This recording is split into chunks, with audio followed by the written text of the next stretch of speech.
Next up, we have Dr. Bimby, who's just going to talk to us about his experience from a surgeon's perspective.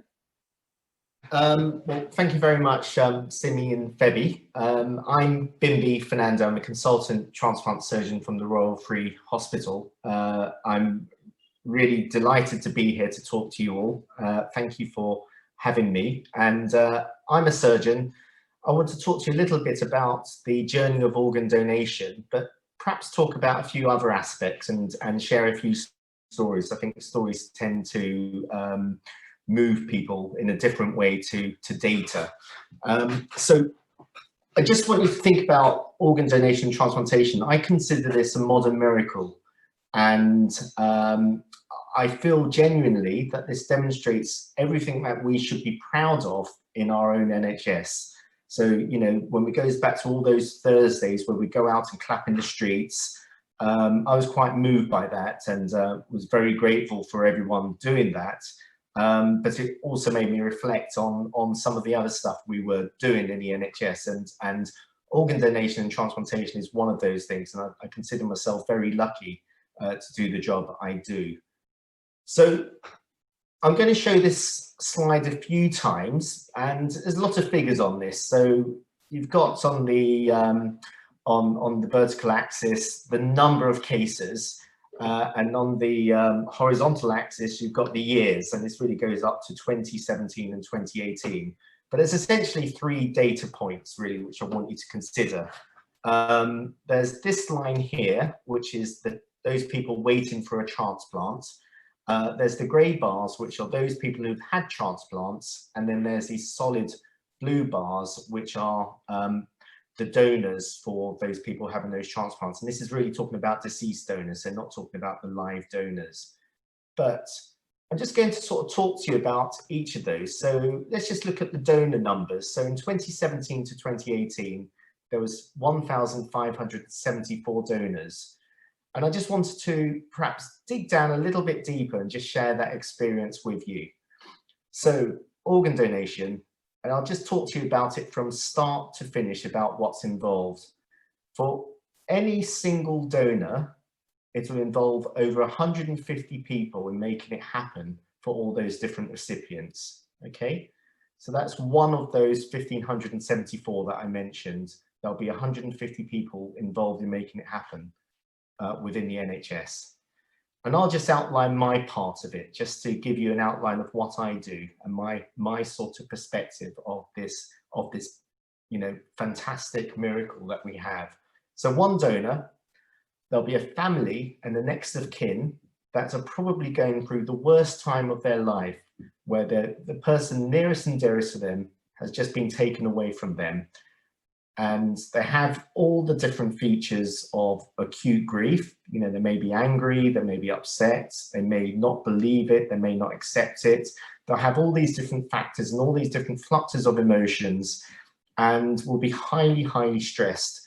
And they'll have to make a very brave decision about what to do with their donor's organs, their loved one's organs, as to whether that person would become an organ donor. There'll be the intensive care team, the people looking after that person during their terminal illness. Doctors and nurses and other members of staff on the ITU team all play a vital role. There'll be the specialist nurses in organ donation. So these are amazing groups of nurses who are skilled and trained to have sensitive conversations with the families to find out what their organ donation wishes of the family would be, and what they think that the person nearest and dearest to them would have wanted in the unlikely event that they would die, the thing that is now a reality. Highly trained people. And then in Bristol, there is an organ donation and transplantation hub where all the information from across the whole country is coordinated in terms of all the information that happens on that particular donor, which is processed, including the tissue typing and the blood group, which is then passed out and matched on their computer system with all the potential recipients waiting for organs within the country. And then there are tissue typists and laboratory technicians in all the different transplant units who all have a different role to play. Ambulance crews then take a vital role where they have to transfer organs from one part of the country to another, and transferring the specialists from one part of the country to another. This includes the multi-organ retrieval team, or the National Organ Retrieval Service team, of which I was a member until quite recently. So donor hospital teams also play a very significant role. I'm just going to outline my part with the National Organ Retrieval Service. So this is something that has been in place since 2012, and then had a further review in 2016. And there's different teams across the country. There's 10 abdominal teams and 6 cardiothoracic teams, but at any one time there are 10 teams on call available to retrieve any organs from any suitable donor, so that they could be successfully transferred and implanted and transplanted into recipients. So each team consists of a lead surgeon and an assistant surgeon, with scrub practitioners and theatre specialists. So my perspective of one donor is really like this. I'd be at home and I'd be on call, but I'd have an hour's notification anytime, day or night. And I'd have to get to my base hospital, which is the Royal Free Hospital. And then I'd have to jump into the back of an ambulance with the rest of the team, and we'd have to travel up to 3 hours to a donor hospital, sometimes longer distances, but on average it's roughly 3 hours. And then we'd have to wait in that hospital so that we can then carry out the procedure, which takes about 3 to 6 hours. And then of course we've got the travel time back. We do not have any contact with the donor family, but that does not mean to say that we don't show full respect for that donor family, and we do not treat we treat the donor with the utmost respect and dignity throughout the whole process.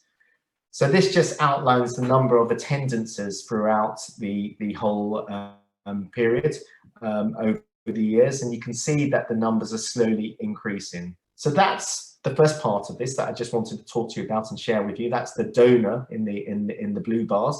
I'm going to talk a little bit about the grey bars now, transplants. Okay, and you can see that the numbers of transplants are slowly increasing, and that is something that we are very positive and pleased to see. So transplants, I just want a few key messages to share with you. So transplants transforms lives. And I just want to tell you this story about this person, Matthew. Matthew was one of our dialysis patients who, like his grandmother, who was also on dialysis, had to be connected up to a hemodialysis machine for 3 times a week for 3 hours at a time. So, putting it unkindly, but actually in a truthful sort of way, dialysis was keeping him alive, but not allowing him to live. And then something happened to him where his grandmother died, and he retracted a little bit into his own shell. He used to only find that he could talk to his grandmother about dialysis. She was the only one who really understood about dialysis in his family. And then roughly 12 months later, he got a call for a potential kidney transplant. And he was quite nervous, and he was told as the kidney was happening that it was suitable for him and all the tests were appropriate. But he was warned that the kidney may not kick into action immediately. So he had his transplant. The operation all went as smoothly as could be expected, but as counselled preoperatively, it didn't kick into action straight away. In fact, when it was getting to day 4, day 5, he was feeling quite anxious about the whole process. And his mother said to him, I think today you should drink a lot more water. It's really important you drink more water. And dialysis patients, as we may hear, are severely fluid restricted because the fluid would accumulate in their body, and they may end up becoming quite breathless and putting on weight because of the excess fluid. And so this is quite an unusual thing to ask someone who'd been on dialysis for the time that he had to start drinking a lot of fluid. But he recalls that evening going to bed, but drinking 300 mils of fluid, 300 mils of water, and then going to sleep. And then he was woken up by the nurse at 12:30, who was checking the catheter, And just like the previous 5 days, he sort of said, is there any urine? Expecting the answer to be no. And she said, there is urine. And the next day, when he told his mother with great joy, as he sort of basically said, you know, the kidney started working, said when he felt it happened, his mother sort of said to him, that's exactly a year to the day that your grandmother died. And so he feels that there's a spiritual link between his own kidney working and the death of his grandmother. So his life has been transformed since, and he has a special attachment to that kidney that came from a donor, and he refers to the donor spirit and his grandmother's spirit perhaps meeting, and that's something which he holds as a firmly held belief even to this day. The next thing I'd like to say is transplants save lives. It saves lives, and this is Susan with her son Harry. Now, Susan had quite a severe condition that affected her liver, and she needed to have a liver transplant.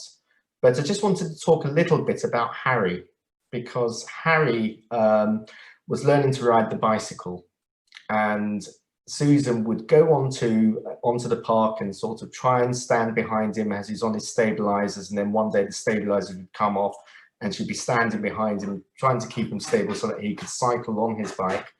And then she became even more unwell with her liver disease, and so she couldn't take Harry to learn to cycle without the stabilizers, and she became more unwell and then needed an urgent liver transplant.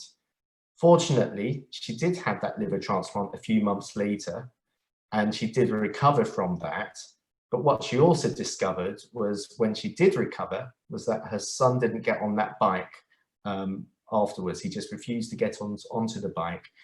And she made it a mission that she would sort of eventually go cycling with Harry.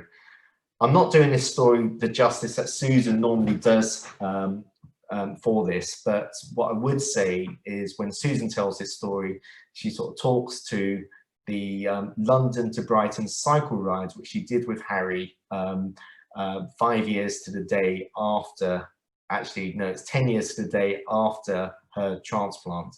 So she's quite proud to sort of mention that. So really, what I really wanted to say is, it saves lives, because it certainly did save Susan's life, as she would have died without this transplant, but also had a massive impact on Harry's life, because he learned to ride a bike and he had his mother with him to support him and to see him through school, something which we've heard Mariam say, which is obviously quite important about the impact it has on family members. So, talking about families, I'll just share a very brief story. So this is Karen, who I know. I know Karen extremely well. I know her mother, and I've successfully transplanted Karen's mother. And then with Karen, she had 2 large kidneys that had stopped working, and these kidneys had to be removed so that we could make space to put another kidney in. And I did remove these 2 separate kidneys, and she was successfully transplanted. She led a normal life afterwards, and interestingly, this picture here was the fact that she became pregnant, and she was very keen for me as the surgeon to be around to look after the other baby in her tummy, which was the kidney transplant, because she wanted to make sure that we had this.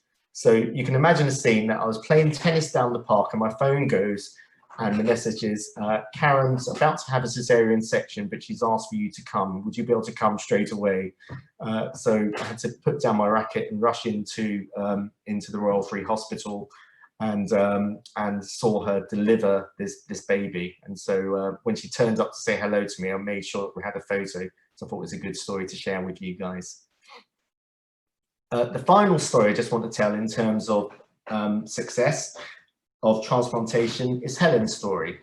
So Helen became pregnant, and she had quite a severe condition, something called acute fatty liver of pregnancy, which basically meant the liver failed as a result of the hormones going haywire during pregnancy.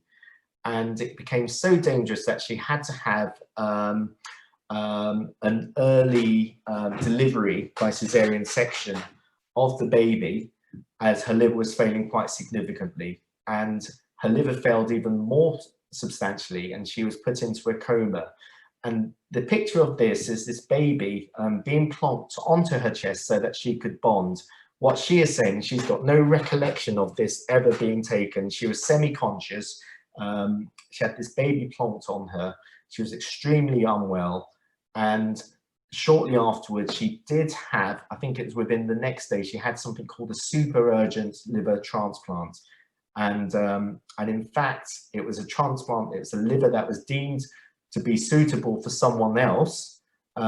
Yet when my consultant colleague saw Susan on the intensive care unit, he said, no, this person's more urgent. We have to transplant this lady because she will not be alive in the next 24 hours. And so she went on to have the liver transplant, and this is her afterwards, where she now was beginning to remember what's happening. You may see, compared to the previous slide, that the colours returned to her eyes, the baby's a little bit better.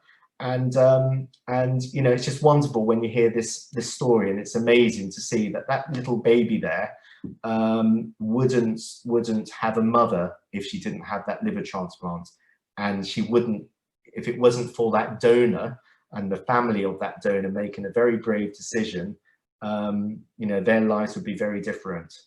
I'll just show you one more slide. This is Susan here with the baby, and it's just lovely. She just looks like the picture of health.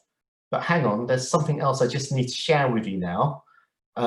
This baby is not actually her baby. This is her granddaughter, and her daughter, who you saw in the previous pictures, had this the granddaughter at the age of 22, and there she is. And so you can imagine the impact that this liver has had in terms of giving 22 years of quality life to this, to see her own daughter grow up and also to see her granddaughter being born. So it saves lives, it transforms lives, and it is the modern miracle. So the final thing I really want to talk about is this line here. So it's lovely to see that the people waiting for transplants is falling slowly and is falling, but there's still a gap. There's still a gap just here. There's still people not being able to receive transplants because there's not enough donor organs to go around. So this is what happens to people on the transplant waiting list. Many people die, and for some organs, this number is greater. So roughly 10% of people waiting for a liver transplant die within a year. 20% waiting for a lung transplant die within a year. Not so much a problem for people on dialysis, yet you know there is a small percentage of patients that do die whilst waiting, but the vast majority of people still waiting, and they become unwell for this. So the message is people do die waiting for transplants, so we really want to stop that. And this becomes more pronounced with certain ethnicities as well. So if you're Black, you may have to wait up to a year longer than if you're white for this. So nearer 3 years compared to 1.5 years. You know, so that is quite a significant figure. So behind every transplant, there is a donor. There are people undergoing grief, and there's people with firmly held beliefs, some misconceptions. There's uncertainty and fear amidst the anger, the disbelief, the frustration, the inability to accept what is going on. So I would suggest, you know, if people discuss this whilst in good health with their family members, this would certainly cut through some of the challenges of having those difficult conversations at critical times. This is the UK population, this inverted diagram showing roughly 65 million people in the UK, but each year there's only about 1,300 donors that proceed to this. yet there's roughly 5,000 that are eligible to donate. The important thing is it's a very rare event to become an organ donor. People don't die in the circumstances that means that they're suitable to be organ donors. So it's only 1 in 500 people that die become organ donors.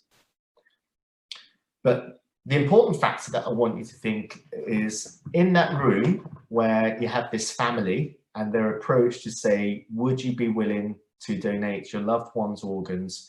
Only 60% of the family's approach say yes. And we've heard that number is lower for people from Black and Asian and minority ethnic backgrounds. But that's important. So 60% say yes, 40% say no. But if that number goes from 60% or 3 out of 5 to just 4 out of 5 people saying yes, that would transform the whole landscape of transplantation in the UK. So that doesn't sound like a big shift, does it? 3 out of 5 moving to 4 out of 5. Surely that's an easy fix for all of us. And if that does happen, then we could be seeing many more donors, and we're hoping that the opt-out legislation will help facilitate the increased consent rates. But it'd be fantastic if there are, say, 600 more donors than we're currently doing, because that would mean 1,600 more transplants. In other words, so many more people benefiting with stories similar to the ones that I've mentioned. So that would really be the ask which I'd have, and that's where I'd see you guys as potential organ donor champions, facilitating the discussions, encouraging people to discuss with friends and families, or in playing a transformational role in changing the landscape in the UK. So really what we're looking for is a reduction in this gap so that they could meet, and that would be fantastic, because it would be wonderful to know that people are not dying on the waiting list for a transplant, and everyone who needs a transplant can get a transplant in a timely manner. So I'll bring my talk to a close. This is really what I wanted to get as this. I think we should be proud of what we do in organ donation and transplantation. I think it's a modern miracle that transplantation itself is. It's amazing about seeing how everyone works together within the NHS to do this. It's wonderful just sort of recounting and regaling some of the stories of our fantastic patients. Really though, the biggest fact that I want to get across to you is organ donation is at the center of this, and it's the organ donor and their families that play the biggest role in everything that we do, and that should never be underestimated. So thank you.